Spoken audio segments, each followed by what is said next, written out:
अध्याय 12 भक्ति योग। अर्जुन ने पूछा, जो आपकी सेवा में सदैव तत्पर रहते हैं या जो अव्यक्त निर्विशेष ब्रह्म की पूजा करते हैं, इन दोनों में से किसे अधिक पूर्ण माना जाए?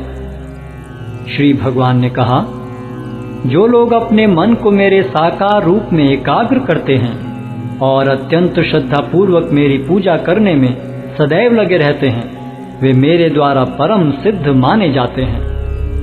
लेकिन जो लोग अपनी इंद्रियों को वश में करके तथा सबों के प्रति संभाव रखकर परम सत्य की निराकार कल्पना के अंतर्गत उस अव्यक्त की पूरी तरह से पूजा करते हैं, जो इंद्रियों की अनुभूति के परे है, सर्वव्यापी है, अकल्पनीय है, अपरिवर्तनीय है, अचल तथा ध्रुव है, वे समस्त लोगों के कल्याण में संलग्न रहकर अंततः मुझे प्राप्त करते हैं।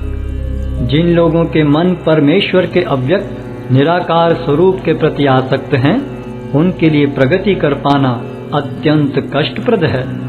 देहधारियों के लिए उस क्षेत्र में प्रगति कर पाना सदैव दुष्कर होता है।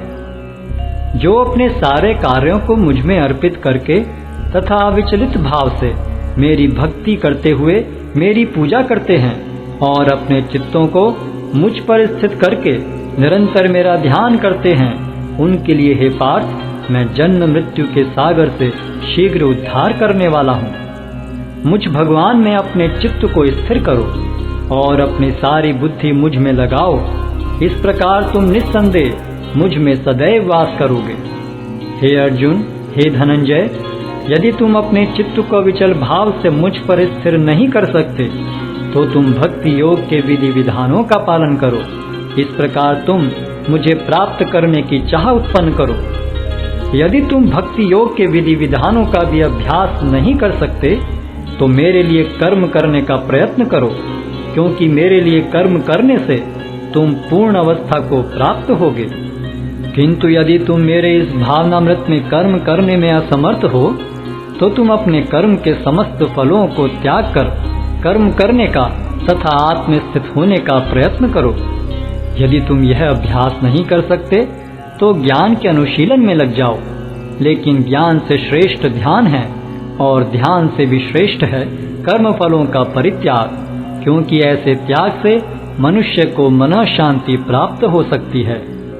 जो किसी से द्वेष नहीं करता, लेकिन सभी जीवों का दयालु मित्र है, जो अपने को स्वामी नहीं मानता और मिथ्या अहंकार से मुक्त है, जो सुख दुख में संभाव रहता है, सहिष्णु है, सदैव आत्मतुष्ट रहता है, आत्म संयमी है, तथा जो निश्चय के साथ मुझ में मन तथा बुद्धि को स्थिर करके भक्ति में लगा रहता है, ऐसा भक्त मुझे अत्यंत प्रिय है।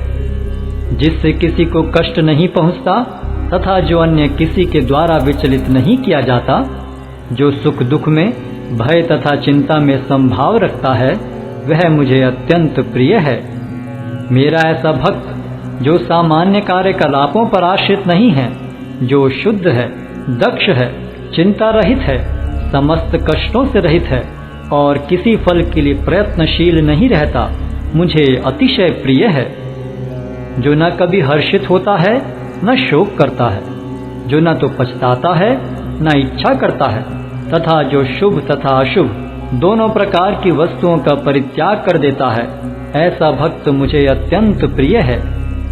जो मित्रों तथा शत्रुओं के लिए समान है, जो मान तथा अपमान, शीत तथा गर्मी, सुख तथा दुख, यश तथा अपयश में संभाव रखता है, जो दूषित संगति से सदैव मुक्त रहता है, जो सदैव मौन और किसी भी वस्तु से संतुष्ट रहता है, जो किसी प्रकार के घर बार की परवाह नहीं करता, जो ज्ञान में दृढ़ है और जो भक्ति में संलग्न है, ऐसा पुरुष मुझे अत्यंत प्रिय है।